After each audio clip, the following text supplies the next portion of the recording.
The continent celebrated Africa Day yesterday under the theme Educate an African Fit for the 21st Century, building resilient education systems for increased access to inclusive, lifelong quality and relevant learning in Africa.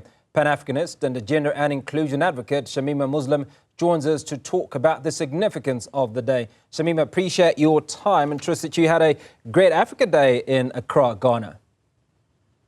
Thank you, Hugo, and yes, greetings from Accra, Ghana to all of your viewers across the continent and across the world as well.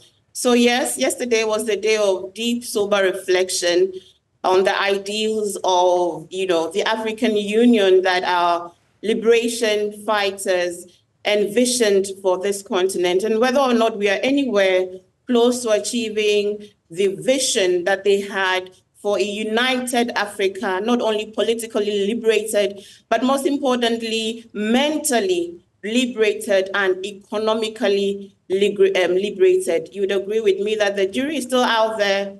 Africa is at best still crawling despite its huge potential, Hugo.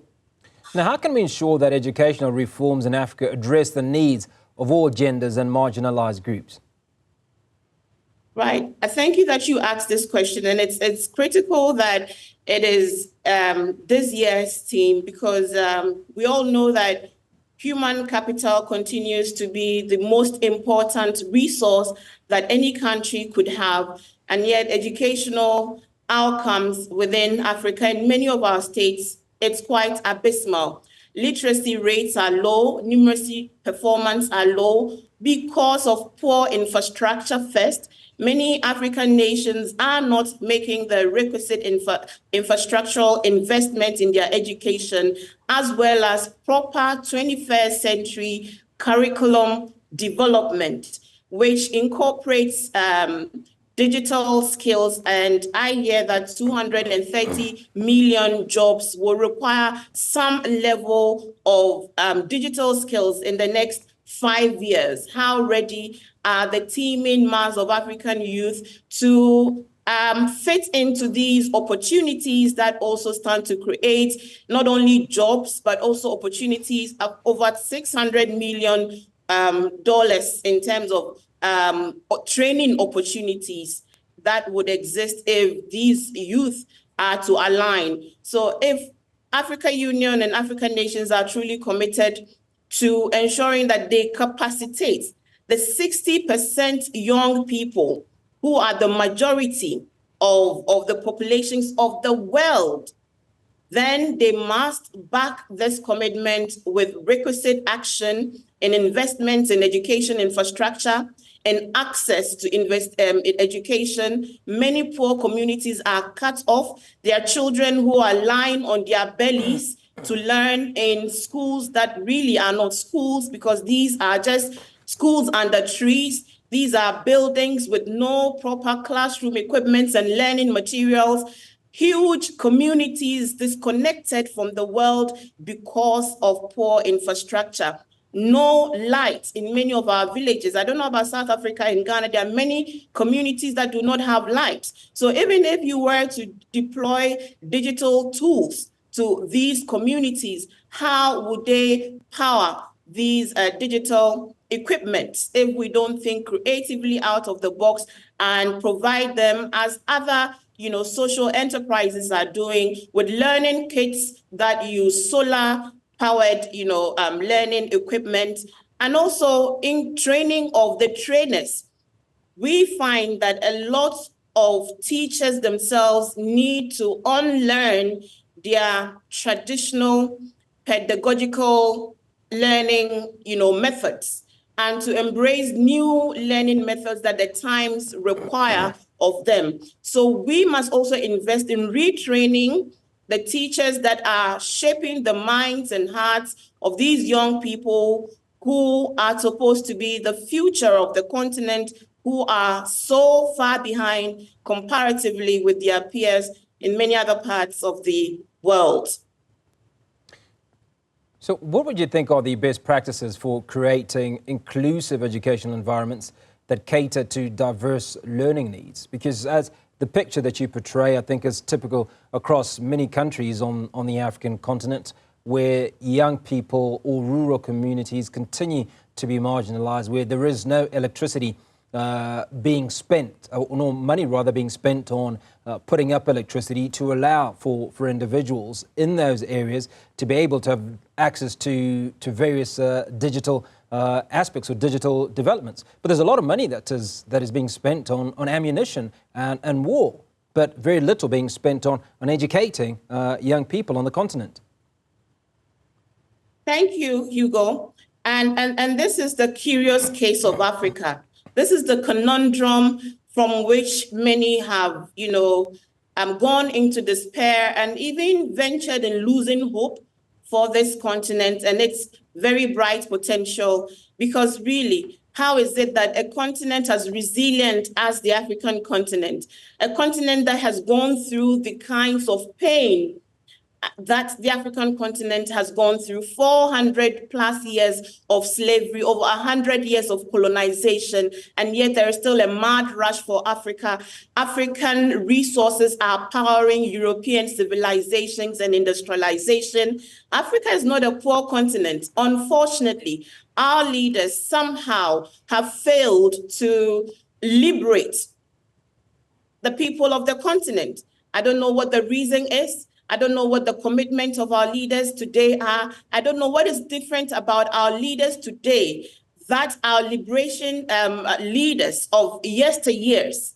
I do not know what was it about their love for the continent at difficult times that allow for them to stand up and fight and liberate politically this continent. And yet here we are today eroding on all the gains that were achieved for us. I mean, Kwame Nkrumah, on the eve of Ghana's independence, made that popular proclamation that the independence of Africa is meaningless unless it is linked with the total liberation of other African nations. It was true then, it is true now, it will be true tomorrow, because I say, what is it about the Western societies, about Western nations, about Western continents who have recovered either as aggressors who subjugated other nations and depleted those nations of their natural and human resources, who have re-evolved themselves. If you take the Great Britain, for example, and the destruction and harm it has caused to many African nations,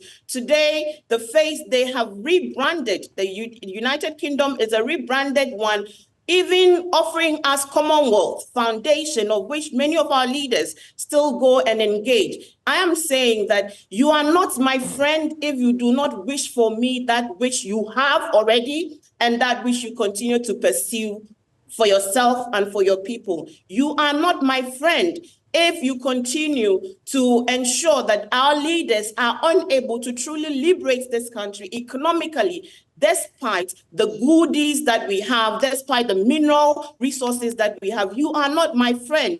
You are not my friend if my educational outcomes are still such that I am not able to compete globally with you and be able to lift my country out of the doldrums that we find ourselves. And so the question is to African Union, what country, what continent do they want the children, their own children, their own, progeny to grow into? Is this the Africa we want, where we are unable to meet our basic food needs despite our vast arable lands? Is this the Africa we want, when this Africa is not even food sufficient? A mentor of mine told me that he who controls your stomach controls your mind. And this is where we are. Now, Hugo, I think a call to action, a place to start, is to ask all of our individual questions in the truest spirit of transparency, to do audits. Who owns this continent? Who controls this continent?